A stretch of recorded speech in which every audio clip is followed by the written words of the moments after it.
Yes, how's it going? Who is this? This is Sonar Dawood. How are you? Oh, pretty good. How are you? I'm all right. I guess we know each other, or maybe you may remember me, but I'm not sure. We had some discussions in previous rooms. Yes, I recall. I remember. Yeah. That's right. With regard to the topic of the room, I can almost definitively say that no, it doesn't. It doesn't promote free speech. I mean, um, it pretends that it does, but up to a certain point. Um, apostasy or apostates being slaughtered, being executed, is not a story of Christianity or Inquisition only, but it was widely practiced in the Middle Age within the Islamic world as well. Um, at least I can say within the Ottoman Empire it was practiced. Because there are two important notions called Sabbur Rasul and Sabullah, meaning cursing upon God or cursing upon the Prophet. But this cursing is not doesn't have to be derogatory, doesn't have to be the slur that we know in our modern times. Open criticism can be interpreted as well, Sabullah or Sabbur Rasul, and it may require either the withdrawal of the claims of, of, of the person, that he needs to withdraw his claims or his criticism, or he has the risk of losing his life. We have had countless examples. You may know within the classical Islam, within the history of classical Islam, especially. I know that the following example would sound quite controversial, but still it serves the discussion. That's why I'm gonna give it. The case of Salman Rushdie.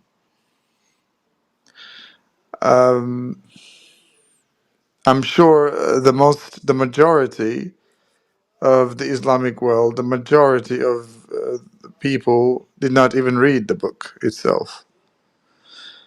But there was a fatwa about his execution, and then later on it was retrieved, I believe.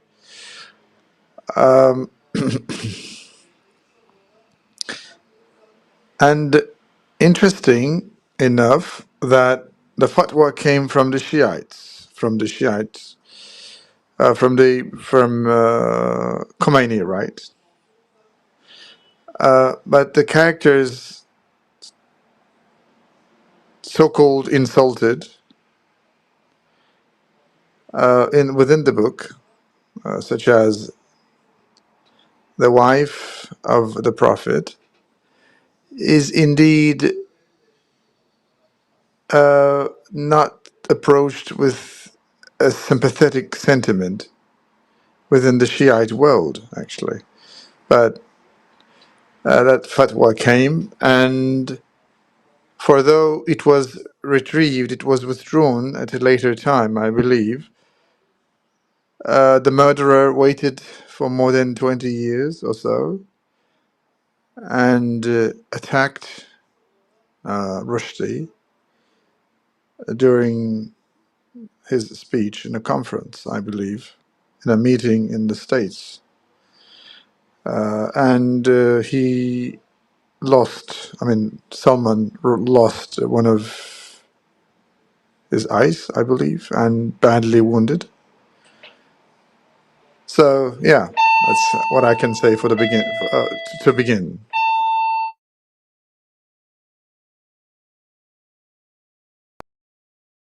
Yeah. So what I would say is, so the interesting thing is, we spoke about this before about the Salman Rushdie and about free speech, and I would just say, like, I think it's worth separating two things, separating what Islam says from like what people actually do. What how the actions of like Muslim individuals, Muslim communities, even like Muslim majority countries that have like blasphemy laws, for example, um, or like free speech restrictions, um, or apostasy laws. So we have to separate those things, like because then it gets into like defending or explaining or just talking about the way that different countries operate. So here I'm talking about like what's enshrined in the normative practice of Islam, what's enshrined in Sharia law, for example, or Sharia, and um, yeah, I do think it does um, promote free speech, but I also want to say, and I mean, I do see this gentleman in the chat, Abdullah, mentioning that it doesn't. So I guess just depends. And I would say this to you as well, Sonar. I think you'd have to find me. I think you'd have to give me a reason as to why, and it can't, or an argument, and it can't be something where you look at Muslim majority countries, because I don't think it depends on the kind of move you want to make. If you want to just define Islam on the I can basis, reference you countless of historical practices, though. Historical practices of people's executions because of their statements. They didn't cause any uprising. They didn't cause any mass provocations. They just expressed their opinions, such as and they were Muslims, by the way. I mean, they had some differing views. That's all. Hi everyone, by the way. So the Sona, I listen your point, but historical examples only prove that the people misinterpret Islam historically. That's all. Like based on my interpretation, you know, it's there are true things and false things. So and historically people it doesn't mean Your Islam. connection is lagging. Can you hear me well? No? Yeah. Now I hear you. Yeah. Eh. So that means those people, those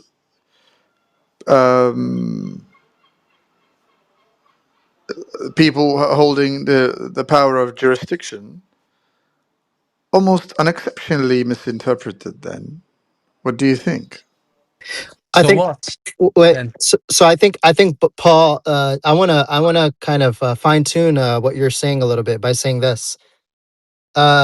If you're gonna say that that Muslims historically did X, Y, and Z, and then we use this to say Islam does not promote, then I think it rests on an assumption that we don't take. It's already a very controversial assumption. Now it could be fine. In fact, you might even be right, but we're already beginning on different starting points. That's the point. So I would think like the Okay, but what? But you have to deal with. You have to do something with this historical accumulation as well, right? There is a tradition there. I mean, don't you have any say on that? Don't you have? wait, No, of course. yeah, but I'm making more. There is the jurisprudence. There is the tradition, well established, and I'm making Is there any I'm gonna repeat my point again because I don't feel like it was clear. I'm making more of a methodological point. So what I'm saying is like when we argue, right? Typically, we want to begin with fairly uncontroversial premises. Like that's how you make a really good argument.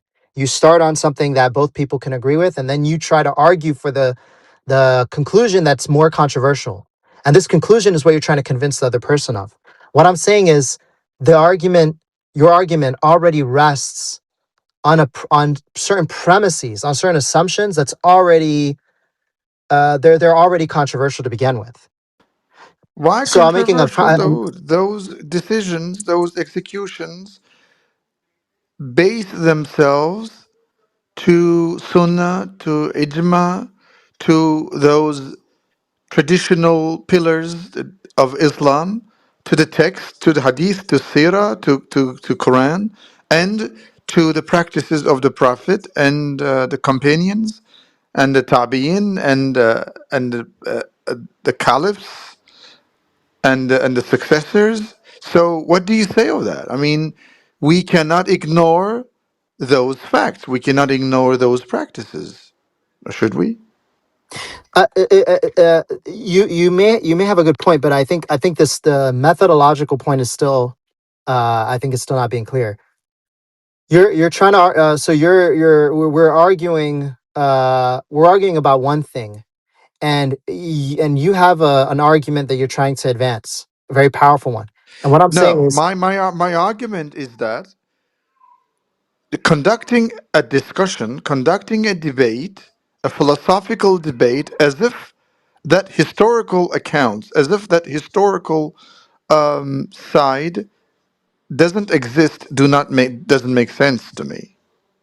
So You it's cannot make a almost purely philosophical discussion here, because then you have to wrestle with that historical practice as well, the historical execution as well.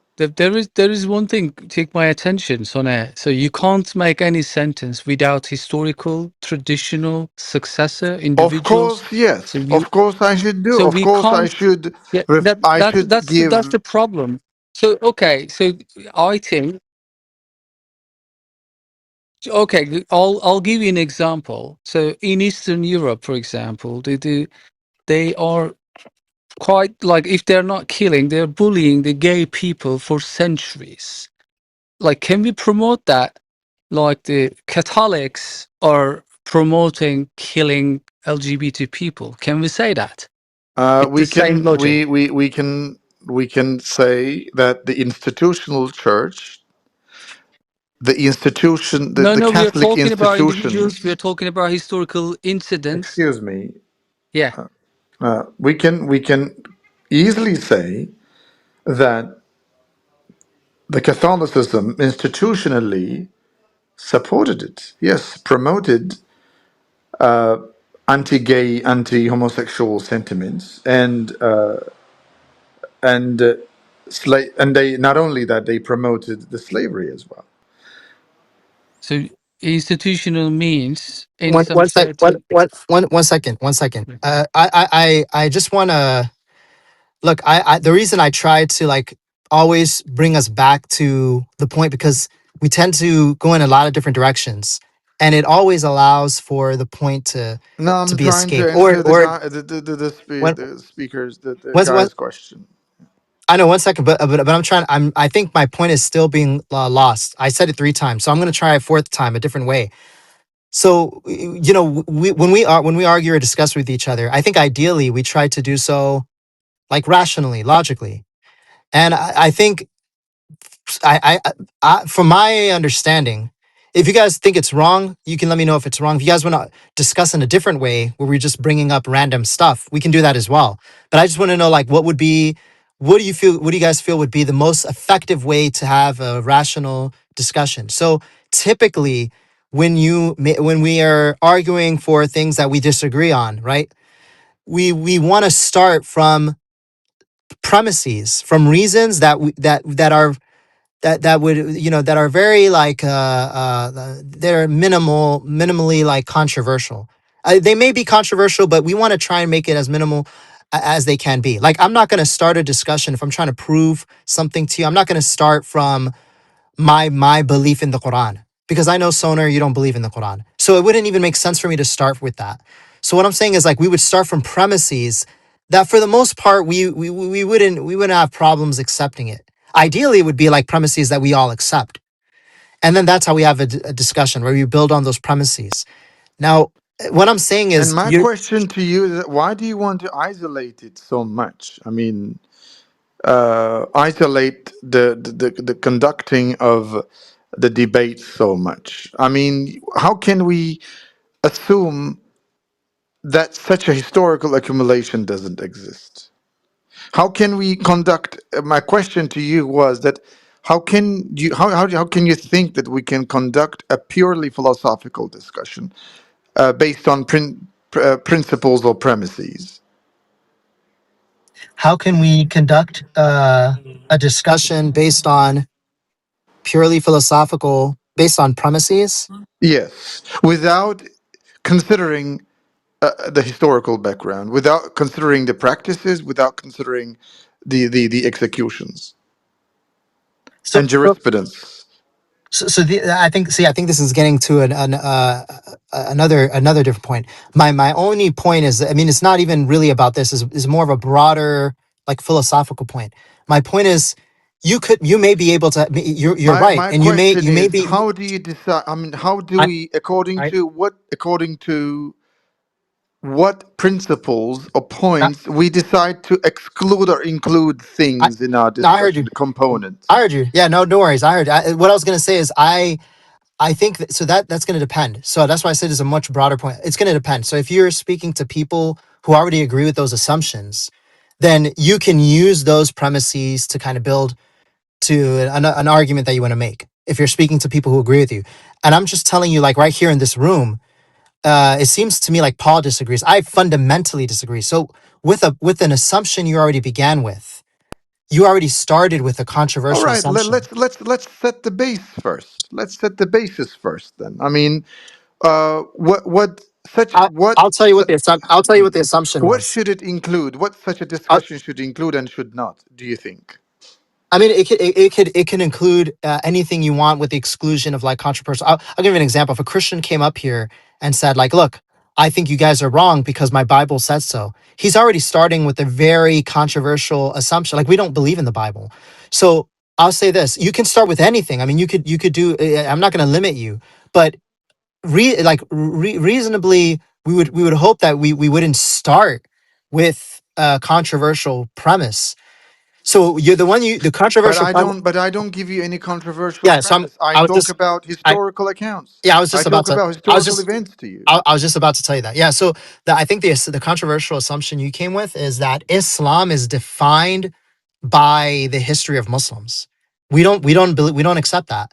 So that already, like, before I thought we wanted to talk about free speech. Before we even get to free speech, it seems like you're gonna end up arguing or justifying or arguing about why you feel or why we should all be convinced that Islam ought to be defined by the history of Of Muslim people. course, I mean, because it's a great portion of it. When you extract the history, what would it remain? I'm saying, wait, Quran. so no, I'm saying that could be fine. When you rip it off, what would be left then?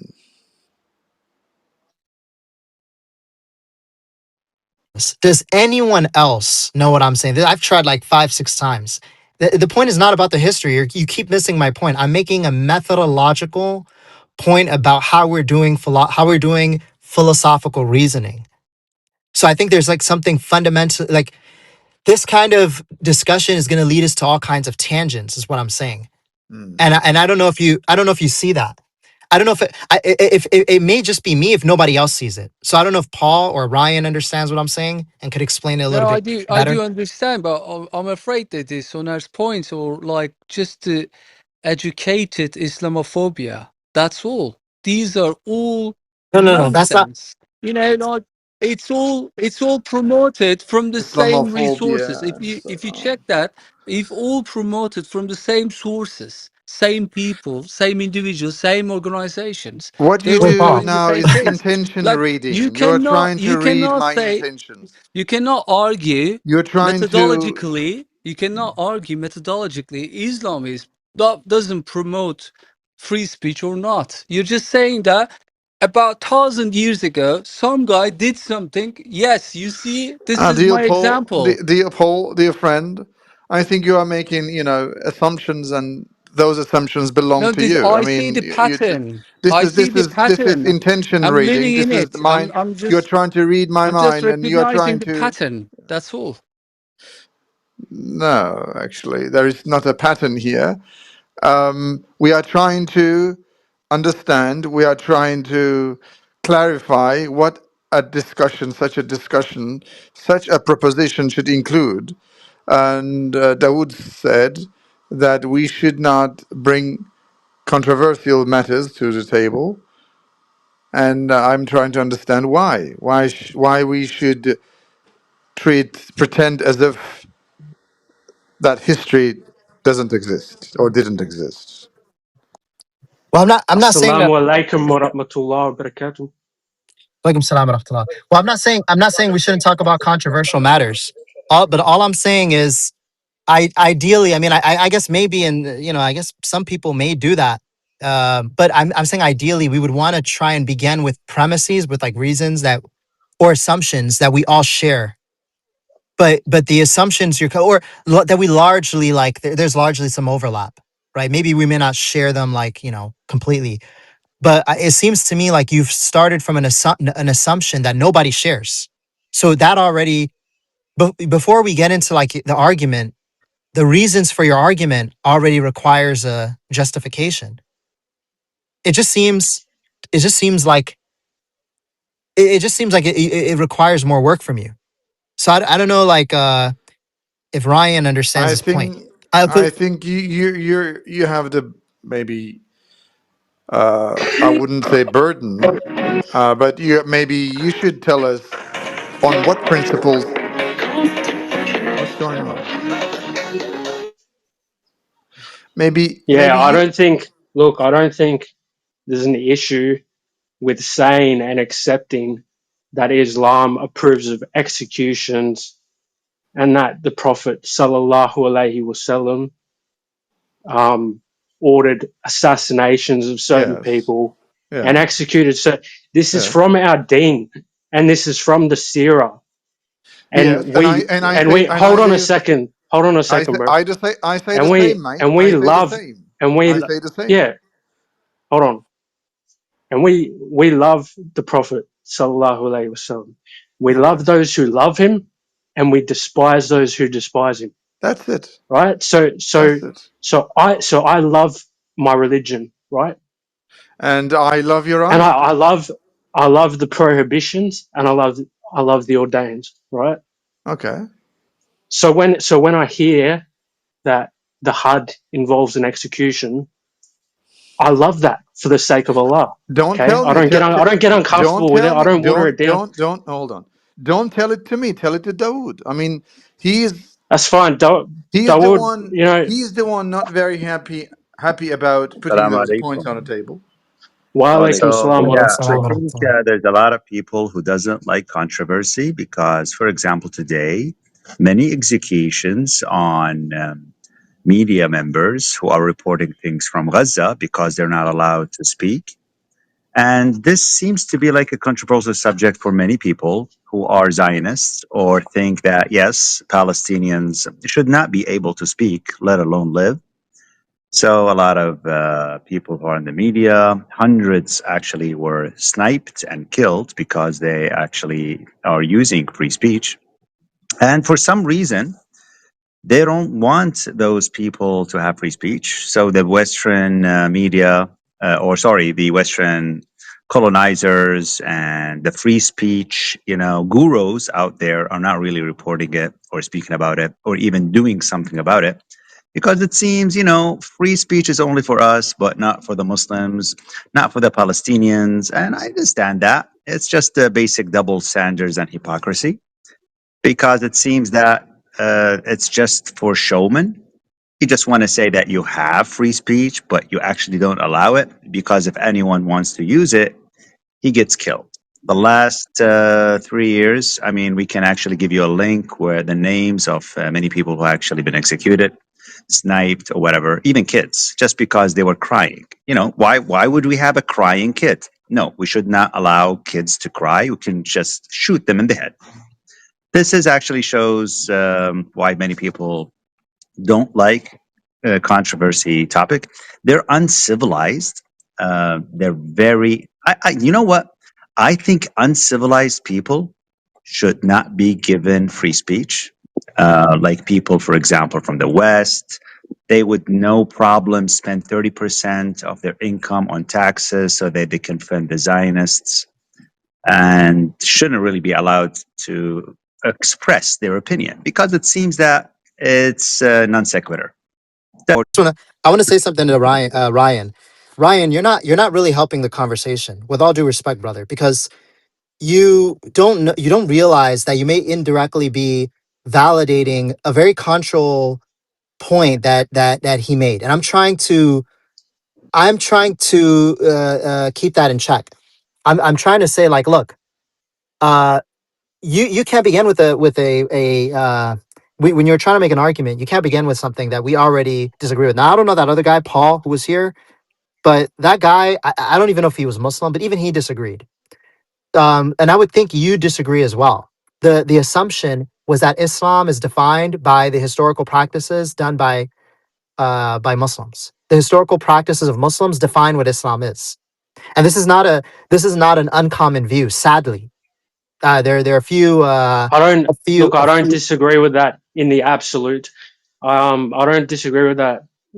I disagree with it in the absolute sense that Islam is only defined by its historical practices of the Muslims, but it is partly because the historical practices of the Muslim is the Sirah and the Hadith. So, so it is a part of it, but it's not an absolute definitive. Because what governs what our religion is the revelation that the Nabi Sallallahu Alaihi Wasallam came with, not just the historical practice. So it's pretty reductionist of him to propose that. But yeah, I see what you're saying. Yes. So my only But my only I wasn't agreeing with what he said. And yeah, anyway.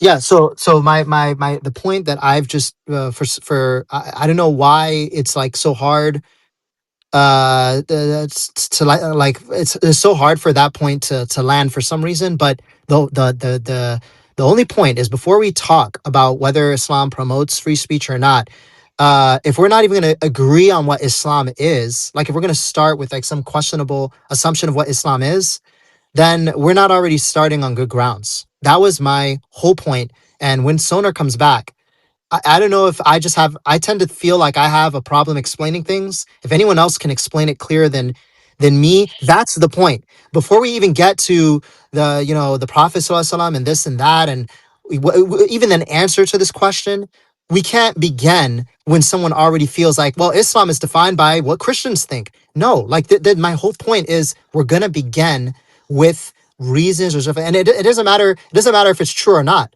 It could. I'm fine with someone saying that's true. That's not the point. The whole point is you're already beginning with an assumption that nobody agrees with. I don't know why I can't do the same. So that's the point.